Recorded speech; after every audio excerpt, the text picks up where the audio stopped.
दोस्तों, आज का खुलासा न्यूज में आपका स्वागत है। मैं हूं नदीम अहमद और आइए डालते एक नजर 31 मई की खबरों पर। विश्व धूम्रपान निषेध दिवस पर शहर के वीवीपीजी कॉलेज में नोडल अधिकारी द्वारा जिले भर में स्वयंसेवकों की एक वर्चुअल कार्यशाला का आयोजन किया गया, जिससे तंबाकू के सेवन से होने वाली विभिन्न प्रकार की कैंसर की बीमारी की जानकारियां दी गई। इस दौरान स्वयंसेवकों को घर में बैठकर फोन के माध्यम से लोगों को कोरोना वैक्सीनेशन के प्रति भी जागरूक करने का आह्वान किया गया। सोमवार को विश्व धूम्रपान निषेध दिवस पर शहर के वीवीपीजी कॉलेज में कार्यक्रम अधिकारी और सह जिला नोडल अधिकारी राष्ट्रीय सेवा योजना शामिल डॉक्टर भूपेंद्र कुमार द्वारा एक वर्चुअल कार्यशाला का आयोजन किया गया, जिसमें उन्होंने एनएसएस के स्वयंसेवकों द्वारा किए जा रहे कार्यों की जानकारी दी। कार्यशाला का उद्घाटन क्षेत्रीय निदेशक एनएसएस लखनऊ डॉक्टर अशोक सरोती और राज्य संपर्क अधिकारी डॉक्टर अंशुमली शर्मा द्वारा संयुक्त रूप से किया गया। कार्यशाला में सर्वप्रथम डॉक्टर अशोक सरोती द्वारा वैक्सीनेशन रजिस्ट्रेशन के कार्यों को घर में रहकर फोन के माध्यम से सहयोग करने के कार्यों का शुभारंभ किया। उन्होंने कहा कि वॉलेंटियर वैक्सीनेशन के कार्यों में घर से ही सहयोग करें। मोबाइल के माध्यम से दूध वाले, सब्जी वाले आदि ऐसे लोगों को जो स्वयं रजिस्ट्रेशन नहीं कर सकते, उनका रजिस्ट्रेशन कराने में सहयोग करें। कार्यक्रम स्वयंसेवक डॉक्टर वीरेंद्र सिंह द्वारा विश्वविद्यालय को इस शपथ में प्रथम स्थान दिलाने पर स्वयंसेवकों को बधाई दी। उन्होंने अपने कार्य को ईमानदारी और लगन से करने के लिए प्रेरित किया। इस दौरान डॉक्टर भूपेंद्र कुमार ने तंबाकू के सेवन से विभिन्न प्रकार के कैंसर होने के बारे में बताया। उन्होंने कहा कि वर्तमान समय में ये और ज्यादा घातक हो सकता है, क्योंकि ये कोरोना वायरस के प्रचार में मदद करता है।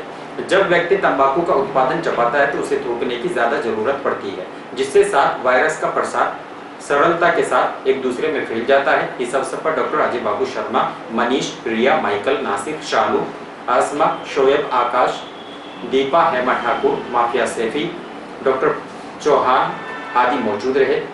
ऑल इंडिया धनकर समाज महासभा द्वारा लोक माता अहिल्या देवी होलकर की 296वीं जयंती मनाई गई। इस दौरान उनके जीवन चरित्र पर प्रकाश डालते हुए उनके द्वारा बताए गए रास्तों पर चलने का संकल्प लिया।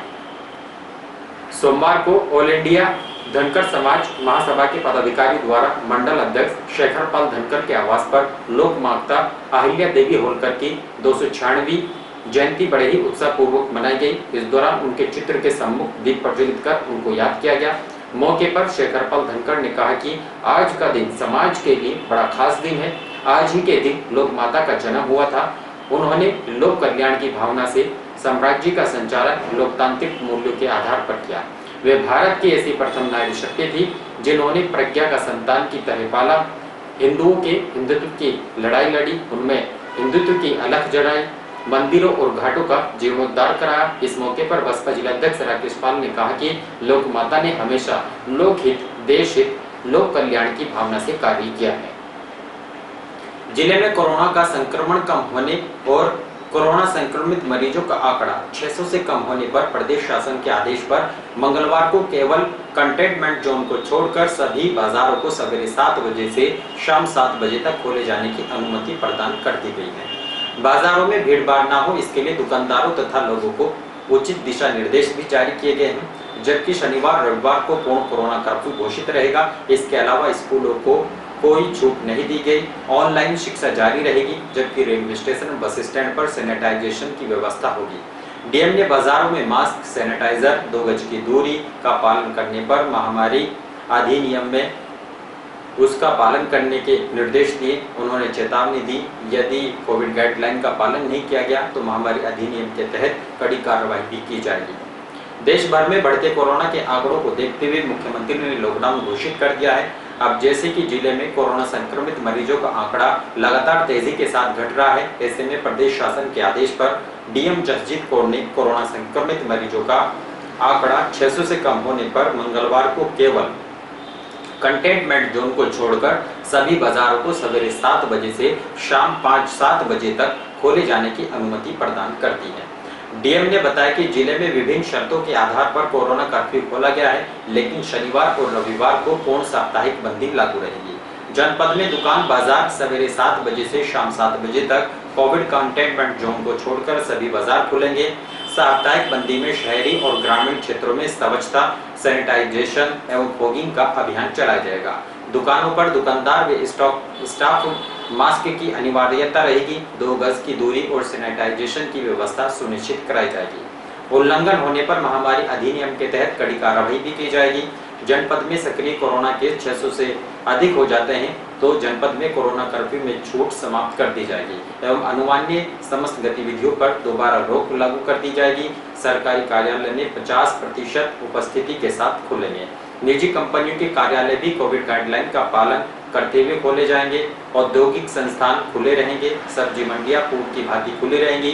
घनी आबादी में संचालित सब्जी मंडियों को खुले स्थान पर संचालित कराया जाएगा। रेलवे स्टेशन, एयरपोर्ट और रोडवे बस स्टैंड में 2 गज की दूरी, मास्क की अनिवार्यता और सैनिटाइजेशन की व्यवस्था के साथ साथ स्क्रीनिंग व एंटीजन टेस्टिंग की विशेषता रहेगी। स्कूल, कॉलेज तथा शिक्षण संस्थानों में शिक्षा कार्य के लिए व्यवस्था बंद रहेगी। माध्यमिक एवं उच्च शिक्षा संस्थान, कोचिंग संस्थानों से ऑनलाइन पढ़ाई करने की अनुमति दी गई है। बेसिक, माध्यमिक व उच्च शिक्षा के शिक्षकों एवं कर्मचारियों को प्रशासनिक कार्यों से विद्यालय आने जाने की अनुमति भी रहेगी। कांग्रेस पार्टी ने पदाधिकारियों के साथ मिलकर एक डिजिटल धरना दिया, जिसमें उन्होंने देश और प्रदेश की सरकार की गलत नीतियों के कारण हो रही परेशानी का विरोध किया है। सोमवार को कांग्रेस पार्टी के जिला, शहर और सेवा दल कार्यालय पर एक डिजिटल धरने का आयोजन किया गया, जिसमें कोरोना काल में देश और प्रदेश सरकारों की गलत नीतियों के कारण जनता को हुई कठिनाइयों का विरोध किया गया। कांग्रेस पार्टी ने मांग की कि जब तक वैक्सीनेशन ना हो तब तक परीक्षाएं आयोजित न की जाए। वहीं अनगढ़ वक्तव्य देने वाले और भ्रामक डाटा पेश करने वाले मंत्रियों को बर्खास्त भी किया जाए। जनता की सहूलियत देने के कार्यों पर ज्यादा जोर दिया जाए। शहर कोतवाली परिसर में एक 60 वर्षीय महिला गर्मी और कमजोरी के चलते बेहोश होकर गिर पड़ी। राहगीरों की सूचना पर बेहोश महिला को 108 एम्बुलेंस की मदद से शामली के राजकीय चिकित्सालय में भर्ती कराया गया।